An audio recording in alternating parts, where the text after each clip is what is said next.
They say the truth goes deeper than a double-edged sword, and this palm-color man has taken it upon himself to expose his own kind. He's made it his life mission to expose palm-coloreds for who they truly are. And in today's video, he talks about why black people deserve the same privileges and the same racial justice just as palm-coloreds have. If you've always wanted to learn what goes on in the palm-color world, but didn't know where to go or which content creator to follow, then you have come to the right place. We're going to be exposing narratives and dialogues that take place in the palm-color universe. And this man right here is going to be our tour guide. He's going to be talking about an encounter that he had with an entitled Karen and how he put her in her place. But you tell me, do you think it's right for this palm-color man to be playing hero for the black community? Or do you think black people are pretty much capable of fighting for their own justice? Now, let's take a look at this video that I've prepared for you, and I'll be right back for a breakdown discussion. Truth doesn't mind being questioned, but a lie can't stand to be challenged. This is what happens when you talk to white people about race. And I laugh because it's sad, but it's also funny because it's incredible. And I recently experienced it myself. I had witnessed a transformation of an adult into a batshit crazy Karen.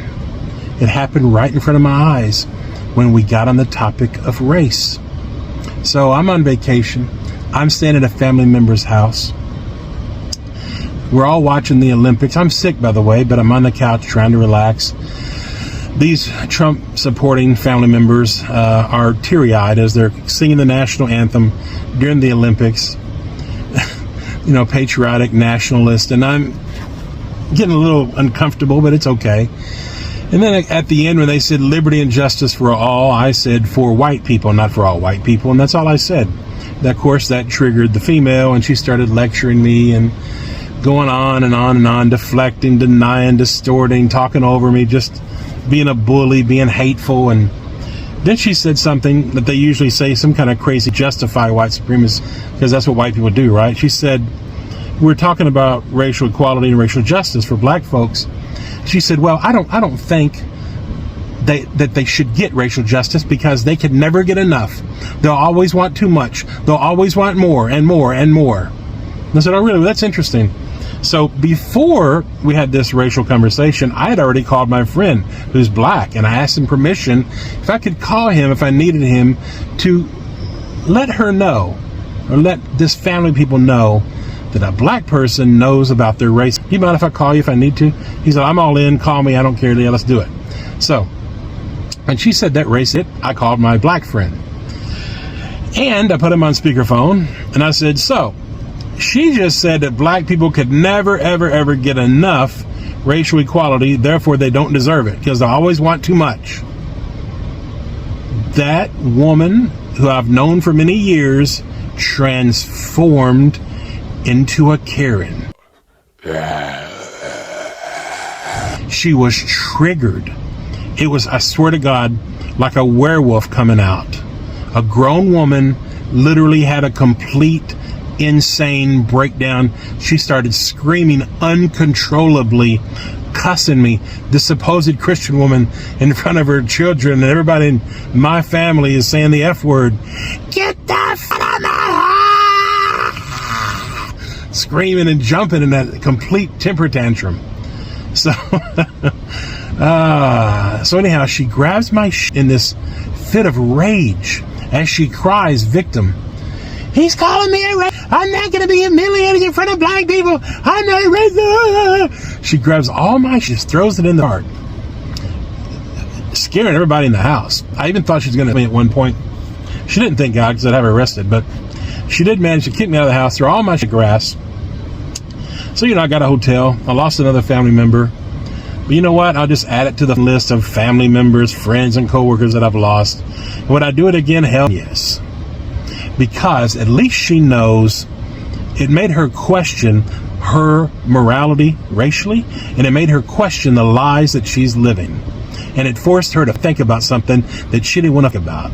And the reason she got triggered, because for the first time in her life, she could not hide her race from black people. That's why she got triggered.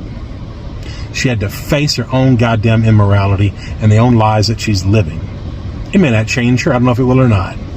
But it'll let her know that race is unacceptable. And that's what we have to do, folks. Hold white people accountable for their racism. Now, you might want to time it right so you don't get kicked out of somebody's house or get assaulted. But hey, sometimes you got to do what you got to do, right?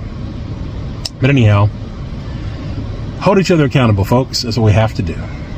Take care.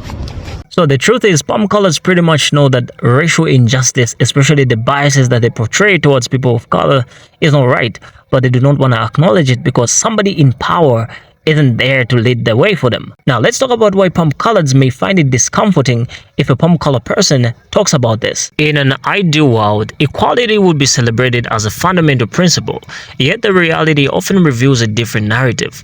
When the truth surfaces that black people deserve the same privileges as the palm color people do, it can provoke discomfort, particularly among palm colored individuals. This discomfort may intensify when the message is conveyed by a fellow palm color person. Exploring the reasons behind this discomfort unveils deep-rooted societal constructs and challenges ingrained biases within the palm color community. Now, to understand this discomfort, one must acknowledge the historical context of privilege and oppression. Throughout history, systemic orthodoxy has granted undue advantages to palm color individuals while marginalizing people of color, particularly black communities. Acknowledging this reality challenges the perceived fairness of the status quo, potentially stirring feelings of guilt or defensiveness among palm color individuals. For many white individuals, their identity is intricately linked with the privileges they enjoy. The notion that black people deserve equal privileges challenges the very foundation of this identity, forcing individuals to confront their own biases and prejudices. Now, this threat to identity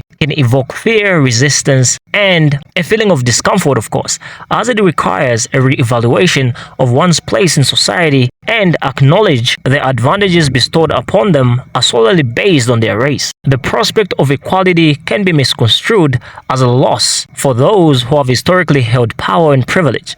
Now, palm color individuals may fear that granted equal privileges to black people would diminish their own opportunities and status. This fear of loss can manifest as resistance to change and a reluctance to relinquish control, perpetuating inequality and injustice. Centuries of societal conditioning have ingrained the belief in many palm color individuals that they are inherently superior to people of color. Confronting the truth that black people deserve the same privileges challenges the internalized superiority, sparking feelings of discomfort and cognitive dissonance.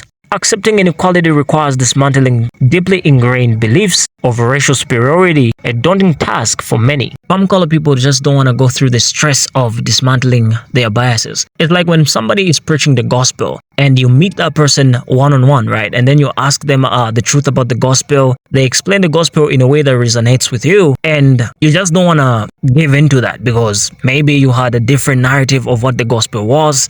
Maybe you believed that Jesus was white, or maybe there's something that you believed and this person presents the truth to you, but you don't want to take the truth. You just don't want to agree with the truth because of the pain of dismantling the beliefs that you had in you. When the message of equality comes from a fellow palm color person, it intensifies the discomfort by removing the shield of external validation. Hearing the truth from someone who shares the same racial identity highlights the universality of the message, making it harder to dismiss or to ignore. This discomfort stems from the realization that one's own community perpetuates and benefits from systemic inequality. And that's the torture or the stress that palm colors don't want to deal with. Now, you tell me what you think in the comment section concerning today's video. I will see you in the next segment that we're gonna have. Thanks for watching. Please like, share, and subscribe. Signing off.